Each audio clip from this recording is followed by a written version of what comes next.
Hi guys, welcome back to Just Carb Rob and happy Valentine's Day. And I think we're gonna try carving a little Cupid type guy. Instead of a bow, I think we'll give him a little heart. And yeah, so guess that's what we'll do. We'll try carving one. So let's fire up the noisemakers and get her started. All right, we're going to start off with the Master Micro Carver with the a 3/32 flame burr, carbide flame burr, and we're going to trace this guy out. Just going to use it like a pencil and draw all around him. Draw in the wings and the legs and all that good stuff. We're only going about an eighth of an inch or a little bit more deep. Switching over to the left hand. We'll get that carved in.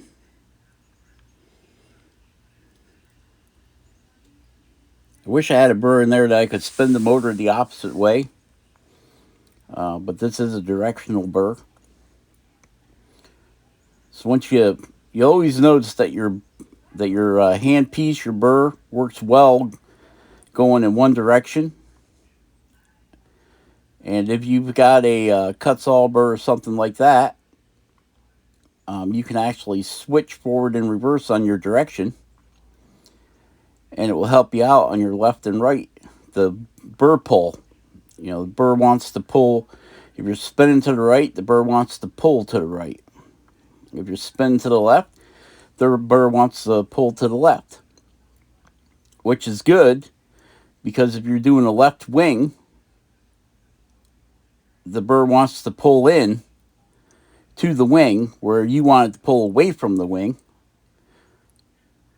So if I had a bi-directional, something that I could move in any direction, it would work out better when doing things on the left side, and then of course it spins to the right, so doing things on the right side, you're fine.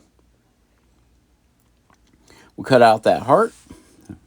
Try moving our dust collecting nozzle a little bit more forward. Cutting out the feet, the legs. I haven't decided I'm going to paint this little guy yet. Probably should at least paint the heart and the hair, stuff like that. Give him a little more, break his pattern up a little bit more.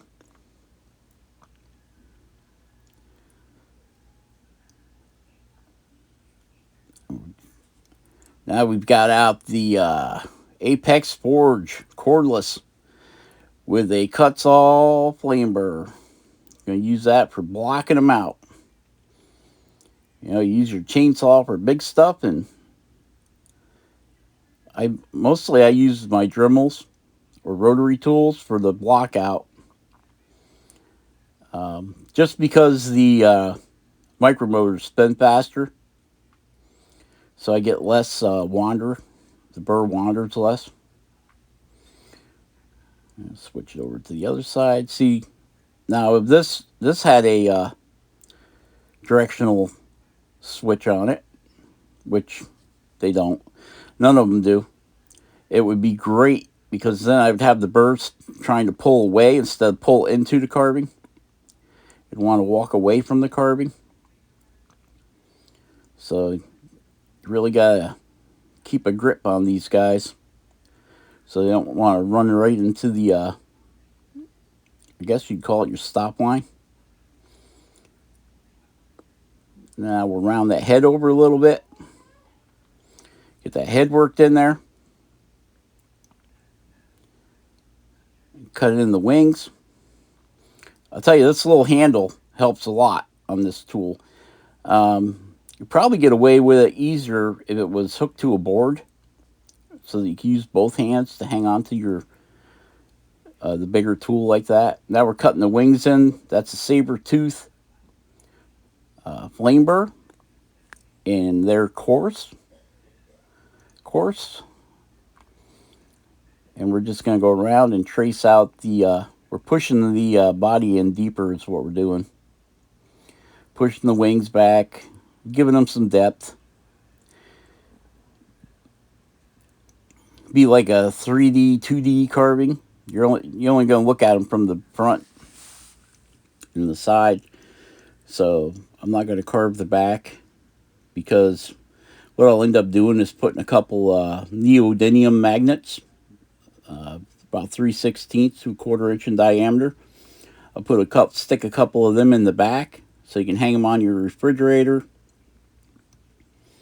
or somewhere. And you can see we're pushing the wing back with that saber-tooth burr. Give some shout outs to Jordy Johnson over at Carving Fusion, Ben Studio on the Lake, Woodsyke, Dan Carpio, Caripo, Sean Brooks over at Pin on Fire and Carving. We haven't seen nothing from Cleve's Backyard Woodworking lately.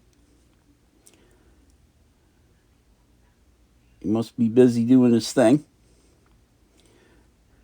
Kevin over at Sticks and Stones, STIX and Stones. Now we're pushing the forehead back, and we're just roughly framing the face in. Got his hair on top. That's going to come way down yet. You know my rule of thumb: make it bigger, then you can always make it smaller later. If you start out smaller, you're going to have to break out the quickwood to put it back. Got our OCC 2.5 inch knife here. Trying to get rid of some of that fuzz so I can actually see what I'm doing here. Basswood can be fluffy, so keep that in mind when you're using all them really coarse burrs. Basswood is fluffy. And I'm putting in some stop lines. Just bringing everything back, get rid of some of the fuzz. Shaping in the arms and the legs. And peeling that wood off from there. Bring it up to the stop line. Taking a look at them. Bring that chest down. That's got to come down quite a ways because we want that heart kind of flattened out. Put in some more stop lines and some more cuts. There we go. Gonna flatten that heart out a little bit. And we're just basically going to wander around this guy with our knife. Slabbing off some wood here. Draw the heart back in. So even when we traced it out with that carbide flame burr, we didn't go super deep. Now we have the OZ Plus with a 3/32 inch tiny diamond flame burr. And we'll trace around that heart. Gonna end up breaking that. The little diamond burr. It couldn't put up with Rob's heavy hand. Yeah.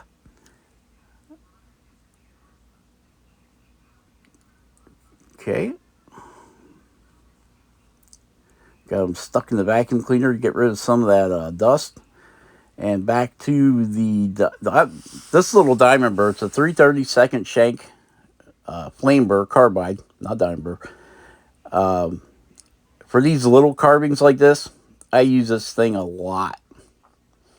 And it's about time for this one to be replaced.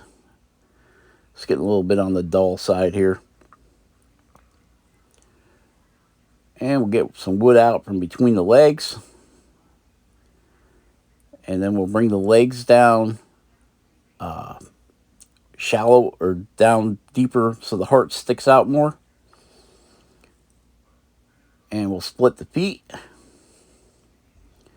Hopefully one don't break off, otherwise he'll be defeated. And we're just going to put some, I'm not going to carve toes on them. We're just going to put some little, make them like little booties. You know, he's a little Cupid guy. No reason for his feet to be cold. So we'll put some little booties on him. We'll put a diaper on him. And we're running at about 2.5 times the speed here. And even at that, you know, because I recorded everything that was carved. So this was about a 2.5, 3 hour carving for me.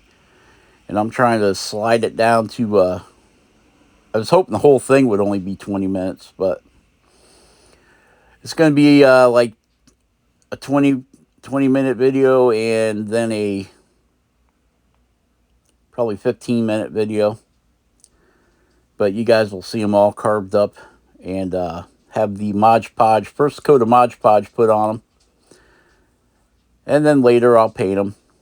I like to get a couple things together before I sit down to paint, because I hate painting, so I just want to get it all done at one time. So I'll get a couple different carvings done. Like I'll have this one, and I've got the 2 Bigfoot faces that we just carved, that we will get them all done up at one time. And yep, Terry Pitts won the New Year's baby for the 5,000 subscriber giveaway, so that'll be going out to him. I'm just redrawing in the wings so I can get them start getting them shaped. So yep, now I'm trying to get the wings to be the same length, so I just kind of marked it in roughly at where the bottom is. They don't got to be exact, like that. We'll take the knife and do a little cleanup there. Get them shaped in.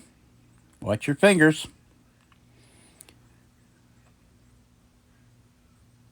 Okay. Now we've got the carbide flame burr still in that microcarver. And we're going to go deep so we don't accidentally lose those bottom wingtips again. We're going to go in pretty deep because they're going to be kind of separated from the body anyway. And what you see, one side I use the knife, and this side I'm using the microcarver. Just cleaning that up and getting this head cut in. That head's going to come down quite a ways. Otherwise, it'll have like a big beach ball head. But like I said, this is the rough out, or the block out of it. Okay, now we've got the 1-inch detail knife. I don't know why I grabbed that. Probably because it was laying next to me. And we're shaving everything back again. Like I said, we're carving this like a 2D carving. We're just going deeper and deeper. And as we go in, we'll round things over. Now we're cutting the arm in there, so it's like the hand is holding the heart out in front of them. Cutting that, doing that 3-way chip cut there to get those arms in deeper. He didn't come out as fat as I wanted him to. I wanted him to be a chubby little cherub, but he ended up coming out being skinny. You can see we're digging that in there. Get that arm pushed back in there. And we're shaving the chest down. It's all about just making shapes and having fun. I mean, you could probably spend 7-8 hours on this thing just messing around with it. See, that wood's wanting to split, so I have to come down from the other direction. We're getting a grain change. That's one nice thing about using the power, is that you really don't have to worry about that. Cutting our stop line in, coming back, You can see right there, it's like there's two cross sections of grain that are hitting each other. It really don't matter which way you want to go with it. It doesn't want to go. The blade just wants to dig in. Get rid of some of that waste wood from under the feet. I left it on, this was a 7 inch, or yeah, I think it was 6 or 7 inch block of basswood that was cut on the diagonal. I left the bottom part on, so could you imagine trying to hang on to this little guy with no handle? That'd be a nightmare. You'd probably end up cutting something, like your fingers. There you go. Give him a little ankle action there. And we're not going to have the feet the same height because he's flying, right? So his feet will be kind of be dangling down. So we want them on a little bit of a pitch downward.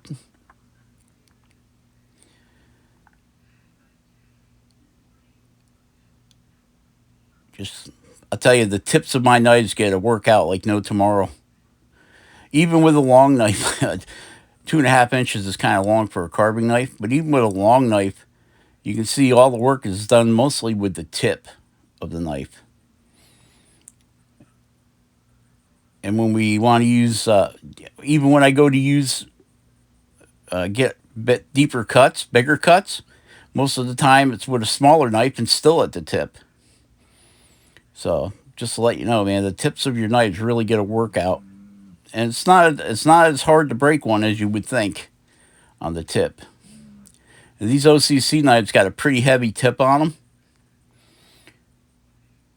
them. As far as they don't come down to a really pointy point, you can kind of see the nose of that knife has got like an 1/8 inch round over on it. And I believe they do that so you don't, it's not so easy to break the tips off. But now I do have knives where it comes down to a real fine needle point, and I tend to use those more for real detail, like doing the eyes. And eyes on this little guy, oh boy, they're going to be about as big as a pinhead. Pinhead! Did he say pinhead? Yes, he said pinhead. Pinhead. Yep. Top of the day to you, pinhead. So,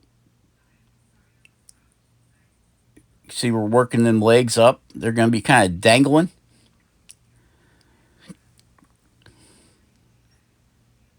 Getting them carved in. It finally hit 50 degrees here today. So that's nice.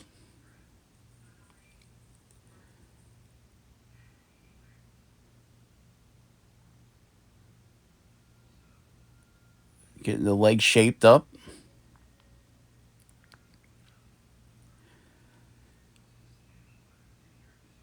I didn't really think about it. I could have just cut them legs right off.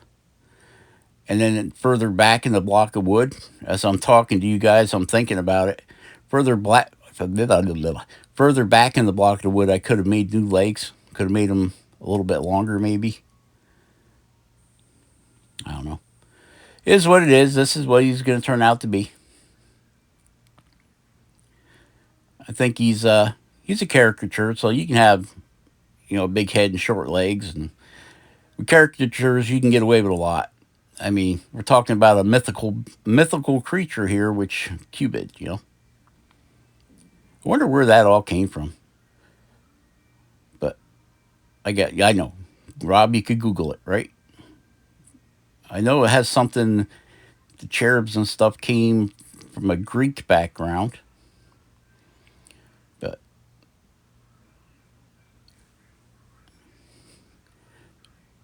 now this is where you really got to watch your finger placement when you're cutting under a wing like that and the wood's getting thin, because it's nothing for that razor sharp implement there to pop right through there and get a finger. So wear a glove and keep counting your fingers and where they're located at. I know they're located at the end of your hand. No, I mean where they are behind your carving, because believe it or not, you get into carving, watching that, you're paying real close attention to where that knife blade's going, and often you forget about where the fingers are. So Always pay attention to where your finger location is before you go pushing on that knife into a piece of wood, because wood, it could break at any time, anywhere. So be safe. The last place you want to end up carving is the emergency room, when they say, yes, we have a orthopedic surgeon on call. He can reattach your fingers. Don't know if they'll bend anymore, but he can hook them up, put them back. He can glue them back on for you. Okay, now there's that flame burr again. That diamond flame burr, 332nds. Got like 10 of them on Amazon for $7, which explains why it broke. I mean, I broke 3 or 4 of them. There's even smaller ones than this. I think what the problem is, you get pushing too hard and you heat that burr up. And you take the temper out of the very, very end of that, where the neck of the burr is, and then just boop, gone. And then you can throw it in your garbage can or scrap bin, whatever you want to do with it. But fortunately, they weren't that careful when they put the diamond, however they do it, weld them on, glue them on. So the underneath that diamond burr head, it comes down to a very, very small neck, and then back up like a V again, or a cone, I should say. And the diamonds actually carry on down onto that cone. So as long as you don't need to use the very tip of it, you can still use it. And now we're cutting under the heart, cleaning that up. And bang, there it is. Just broke it off. See how easy that was to break off? But you got to remember, when I was cutting that heart in, you could see it smoked. See that brown spot right there where my thumb is? It smoked it. So it heated that up really quick. So I think what happened is it took the temper out of the very bottom of the diamond head. And when it did that, it just bent. Once it bent and it was in the wood, and pop goes the daisy, right? So now we're back to the other micromotor with a carbide flame burr in there. This is a metal cutting burr. These little tiny guys like this, I haven't found them in an aluminum cutter yet. In the 332nd shank, I've got some in the 1/8" shank, but they don't seem to be as sharp as this little guy. And this one here did not come in the set. I had to buy it separately. And I think I paid like $9 for it. Mountainwoodcarvers.com. All right, so that's it. That's about it for part 1. Share, subscribe, and like. My friends, be awesome. Bye-bye.